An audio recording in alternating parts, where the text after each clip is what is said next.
Es el inicio de una semana caliente en lo que hace a la temperatura, pero evidentemente también caliente en noticias desde el punto de vista económico, ¿no? Hay para todos los gustos. Estamos con Luis Eco en Infobae TV, aquí en los estudios.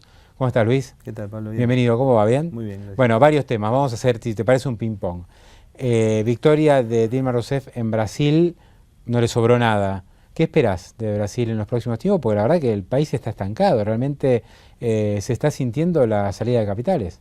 Mira, Brasil es una de las economías emergentes grandes, abierta relativamente al mundo, digamos, y que va a sufrir o que está sufriendo también no solo las dificultades del PT para gobernar y en todo caso darle como un giro de optimismo a la política económica interna, sino también lo que pasa con los países emergentes a escala global, ¿no? Que el cierto pesimismo que se siembra ahora, que de alguna manera hay sobre el futuro en términos de crecimiento, precio de los productos de exportación, e incluso algo que hasta ahora ha sido una gran ventaja para todos los que acceden al financiamiento, que es las tasas de interés más bajas de la historia del mundo reciente, digamos. Entonces, la sospecha de que Estados Unidos revierte su política monetaria, que hace subir las tasas de interés, que hace apreciar el dólar, que hace caer el precio de las commodities, que el mundo emergente crece menos, a Brasil lo golpea adicionalmente. Ahora, yo creo que el PT es probable que, digamos, no estamos hablando de un partido populista tradicional latinoamericano, ¿no? O sea, acordate que Lula en su momento, e incluso la misma Dilma, mantuvieron a grandes trazos los rasgos más importantes de la política económica que inauguró Fernando Henrique. Que es algo que estuvo presente en la campaña, ¿no? Entonces, la verdad que no es que estamos hablando de una política económica a contramano de lo que fue la política económica de los últimos años en Brasil, pero que necesita, si querés, algún ayornamiento y algunas correcciones que hacen, sobre todo las políticas fiscales y monetarias. Hablábamos antes fuera de cámara que hay un espacio, ¿no? Brasil no está igual que Argentina, ¿sí? Tiene muchas reservas, Brasil puede usar la política monetaria, Exacto. Brasil tiene espaldas para manejar el tema fiscal, o sea, Mirá, hay grandes distancias. Brasil yo te diría que es la panacea de cualquier macroeconomista en la cual le gustaría poder hacer política económica, digamos, ¿no? Porque están los instrumentos de política económica a disposición, porque como dijiste vos, puede hacer política monetaria, puede hacer política cambiaria. Interviene en el mercado, de hecho, cuando quiere bajar el dólar un poco, el central rápidamente sale. Sí, o maneja las tasas de interés dando un premio más grande o un premio más chico para quedarte en reales vis a vis quedarte en dólares. Digo, hay muchos instrumentos, o sea, a mí me parece que pensar con ojos argentinos o si querés, ojos latinoamericanos tradicionales de política económica, lo que pueda hacer Brasil es un error, ¿no? Brasil me parece que tiene más instrumentos y más grado de libertad. Sí, lo que pasa es que Brasil, al ser una economía mucho más abierta, también estos años fue, guste o no guste, muy dependiente del ingreso o la salida de capitales. Cuando ingresaron capitales, Brasil creció fuerte. Cuando dejaron de entrar o empezaron a salir, la economía lo sintió. Sí, sí, Brasil es muy abierto en términos financieros, no tanto como tal vez nos gustaría en términos comerciales, pero de nuevo, yo creo que hay instrumentos, hay cosas. Mirá, yo recuerdo hace unos años atrás el Parlamento le volteó, digamos, al PT el impuesto a las transacciones financieras, ¿no? De un día para otro se quedaron sin la capacidad de recaudar un impuesto que le dejaba, si no recuerdo mal, en ese momento entre 4 y 5 puntos del PBI en materia de recaudación. La alerta global fue: a Brasil se le fuma la solvencia fiscal y va a tener problemas. Y sin embargo no hubo ningún problema. O sea, las autoridades brasileñas rápidamente recompusieron la situación fiscal. A lo que voy es, tienen capacidad para cambiar si quieren. La pregunta es si van a querer. Yo creo que la lectura de estas elecciones probablemente al interno del PT sea un llamado de atención. Es ridículo titular en un país dividido y demás después de una segunda vuelta, ¿no? O sea, sí, siempre vas a tener un lado. No.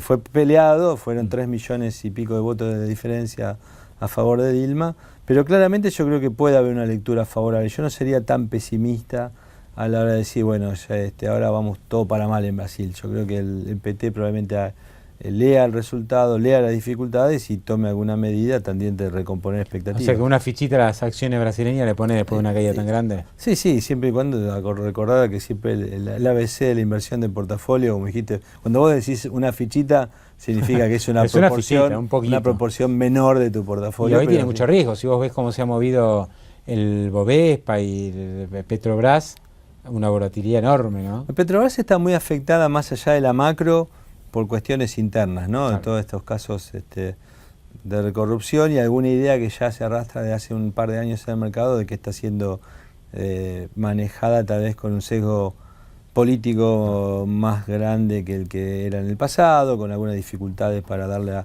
al management una orientación clara desde el punto de vista productivo y económico, que aleje un poco el fantasma político, y eso tal vez también sea algo de lo que en algún momento el gobierno de Dilma tal vez tenga que encarar, ¿no? En el corto plazo. Así que yo creo que hay márgenes para pensar no con tanto pesimismo Brasil, ¿no? Bien.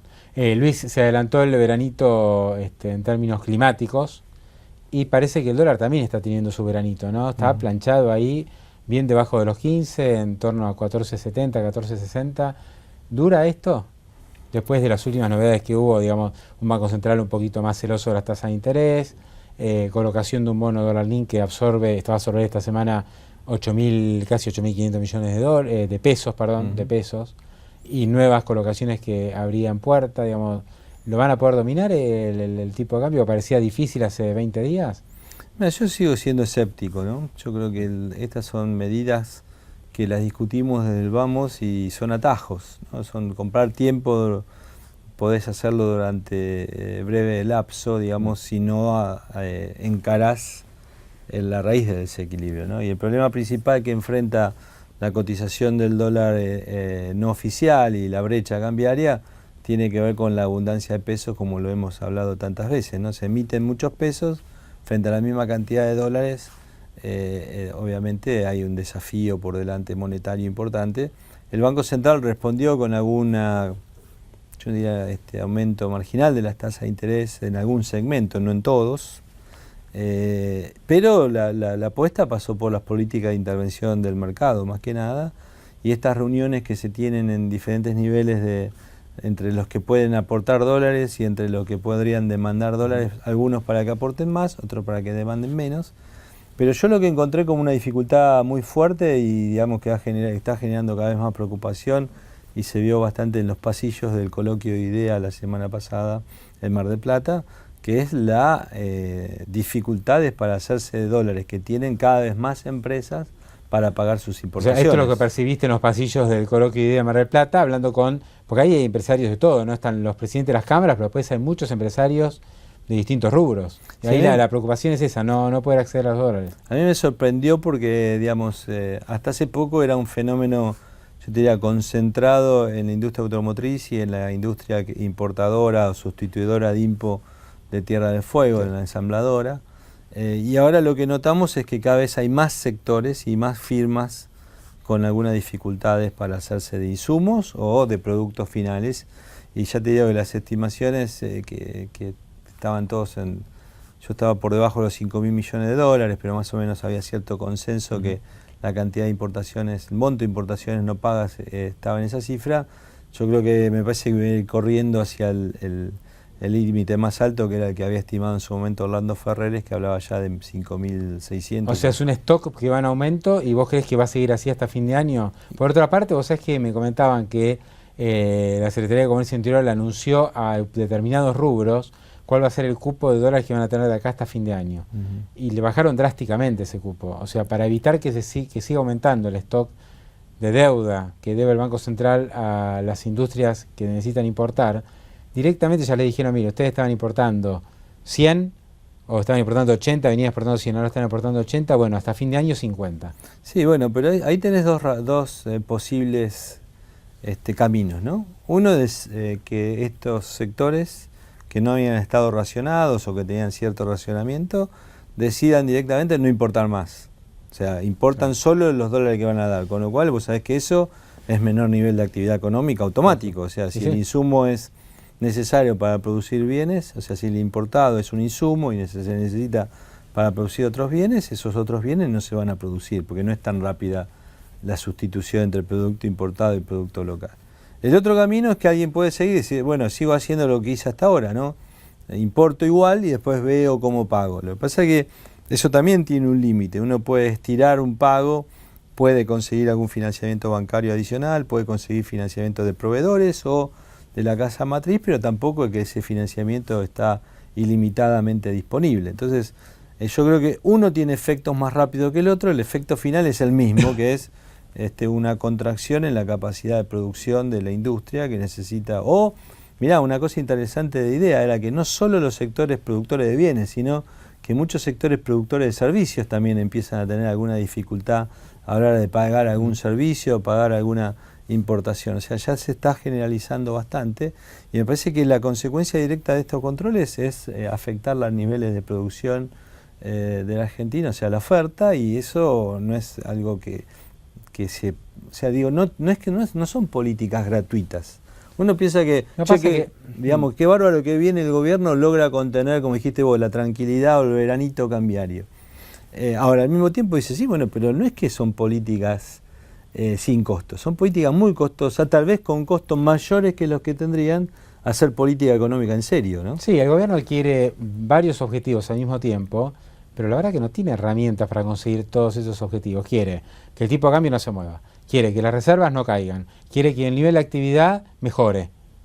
Y Pablo, lo más importante, quiere seguir gastando a una tasa absolutamente infinanciable. O sea, que el gobierno pretende seguir gastando, o sea, que el gasto público siga aumentando por encima de la tasa de inflación. Claro, total la culpa, si pasa algo, o si hay una corrida cambiaria, o si hay presión, la tienen los fondos buitre, los empresarios que quieren hacer un golpe de Estado, que es lo que dijo Cristina hace menos de un mes. Sí, digamos, la hora de buscar cómo exculparse, este gobierno ha sido extremadamente ingenioso y yo diría exitoso a la hora de buscar culpables. Ahora, el punto central para mí es que el gobierno, de nuevo, ¿no?, busca favorecer políticas que no resuelven el fondo del problema, y mientras tanto los argentinos, mira, desde hace mucho tiempo, y creo que lo conversamos la otra vez por radio, la ciencia económica, hace 40 años atrás, se empezaron a escribir los primeros modelos que decían lo siguiente, dice, no hace falta para que haya una corrida cambiaria, crisis cambiarias de tercera generación se llaman,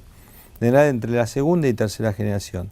Las escribió muchas de ellas Krugman, esas teorías, Paul Krugman, premio Nobel. El tipo decía, mira, no hace falta que la sociedad, que los agentes económicos descubran que hay una incompatibilidad entre la política monetaria y cambiaria actual y la política fiscal. Basta con que vos descuentes que va a haber una en el futuro para que la corrección se produzca hoy, porque todo el mundo se quiere adelantar, ¿para qué vas a esperar? ¿Para qué vas a esperar? Entonces, esto que parece una trivialidad para un argentino, digamos, la verdad es que fue modelado hace 40 años atrás, bien estudiado, bien documentado, y todo el mundo sabe que es así. Entonces, todos sabemos que hay una absoluta incompatibilidad entre la política fiscal, que pone el gasto creciendo casi a 50% anual, casi al 50%. Sí, los últimos números hablaron de eso. Con estabilidad cambiaria monetaria en un contexto en el cual Argentina no tiene ninguna otra fuente de financiamiento que no sea el balance del Banco Central.